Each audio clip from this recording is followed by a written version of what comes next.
All right, I'm wearing a cap because there's a change in my hair, which we'll share later. But anyway, wanted to talk about the book Bhagavad Gita, which I kind of hesitated because I guess, right, most people would term it as, I would say 99% would term it as a religious text. But if you truly read it and understand it, it is not.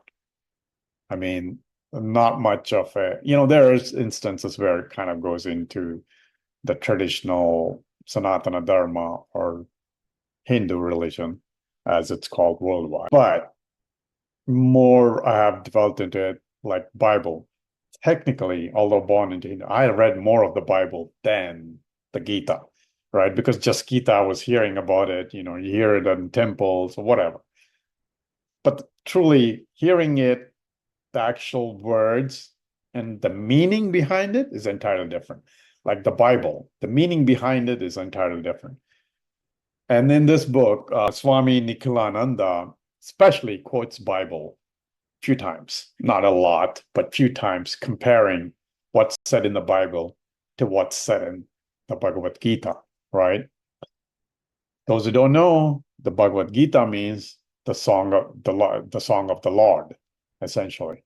So it's more like a poem, reading like a poem.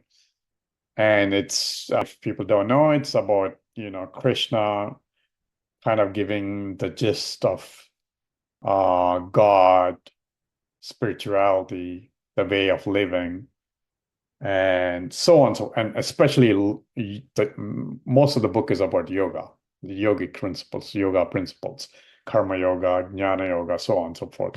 Right? There are other gurus who kind of explain it. I'm not going to explain that here.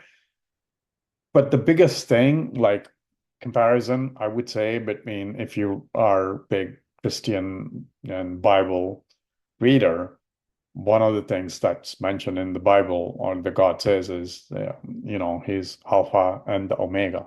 That means the beginning and the end.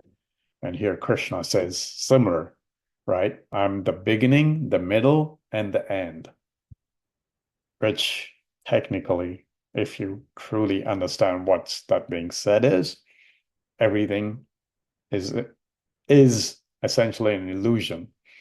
Like you, I, whoever is seeing this is an illusion. We are all part of one, right? Which is another way, where some of the scientists and psychology, there's Donald Hoffman who kind of created this theory or formula to prove that one is experiencing the world or the universe through everything, right? From the living beings to inanimate objects. Or if you go to quantum physics, quanta is the ultimate thing which exists in everything. So that means that's the one that exists in everything, so on and so forth. But anyway, you don't read this. I mean, there are aspects in here does go into the like the caste system and a little bit. But again, here's what I understood, right, from reading all these different books. Some of this book, many the books are written in the way that at that time, whenever it was written, for the people to understand analogies and like language was used to convey something people would understand at that time, right? So someone like Nikalananda has to explain what it means truly, because individual letters in Sanskrit, individual letters could convey entirely different meaning than the whole, right? And even in the Bible, that's the thing, Bible, when, Jesus said certain things, like, are ye not gods? And, Father and I, don't remember the exact quote, but Father and I are one. What he meant was really God and I are one, same thing.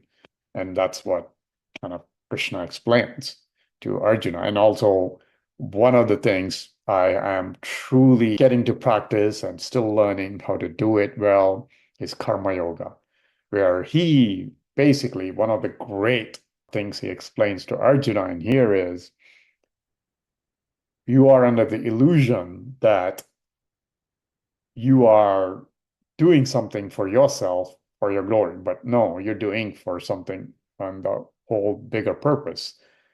You just do your work, you do your job, what you were created for. And he kind of gets into this whole, different types of people, which is kind of segregated into castes in Indian, or the old Indian tradition, which kind of became a whole different thing. That's not what the caste system originally meant. It was meant for more like, hey, you inherently have this behavior in you, and that's what you're meant to do. Like if you're supposed to be a warrior, that's what you do. If you're supposed to be a merchant, you're supposed to do that. You're a worker, you're supposed to do that, right? And that became a caste system. And that's what he explains. Like we all have inherently something that we came to do here. And the biggest issue with people, every one of us, is getting attached to the results instead of just doing your actions, what you're done here for. And then that's what he explains to Arjuna, like when he says, hey, Arjuna is like, this is basically the war, and Arjuna in here is supposed to go kill his uncles and everybody else. And basically that's when he says, hey, who are you? I mean, it doesn't matter. Whether you do it or not, they're going to die anyway. And you're thinking what your body and mind, everything is permanent. One of the biggest things he says in here is everything that has a beginning and an end is an illusion. It's not real. The only thing real is the one that exists forever, which is the soul, however you want to believe it, however you want to think about it. There's science even proving that there's something called soul, that you can sense it, right?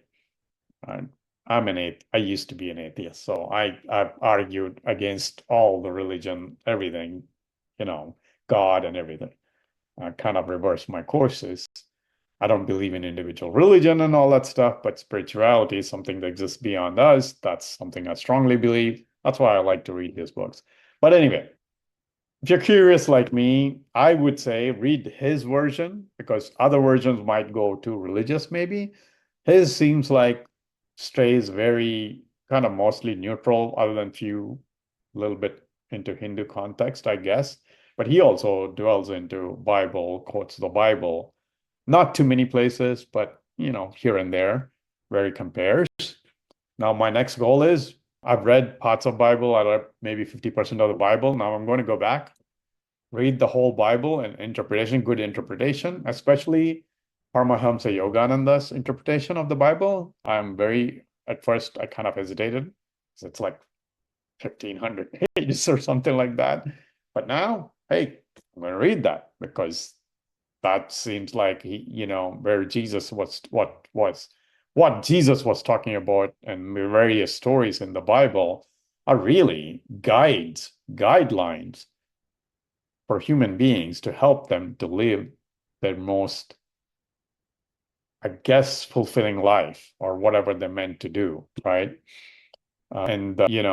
That's not exactly what most religious dogmas teach, or, kind of like the heavy, I would say, I don't know, just let's go with that, because I don't want to offend people, who don't, who are very into their, version of religion, sect of religion, whatever that is, right? I've learned, just leave it alone, whatever they want to believe in, that's up to them. Yeah, if they're looking to learn, then yeah, this would be a good book to read, especially, like I said, Swami Nikalananda's, because I've heard it from or read it other places that this is one of the best uh, interpretations, and I loved it. I kind of got immersed in it. Probably got a lot more depth than many of the people who constantly read Gita, because I just had conversation with some people who have read the Gita multiple times or listened to it. And when I was having the conversation, it seems like how they interpreted, they didn't truly get it, because they were truly more looking into the Sanskrit version and not truly understanding what was being said, essence of it. That's where Nikalananda was immensely helpful, because without that, I wouldn't have understood what was being said if I just read a normal interpretation of word to word, to Sanskrit to English, whatever. Anyway, it's a long diatribe, but highly recommend if you're interested in understanding what was said in the Bhagavad Gita.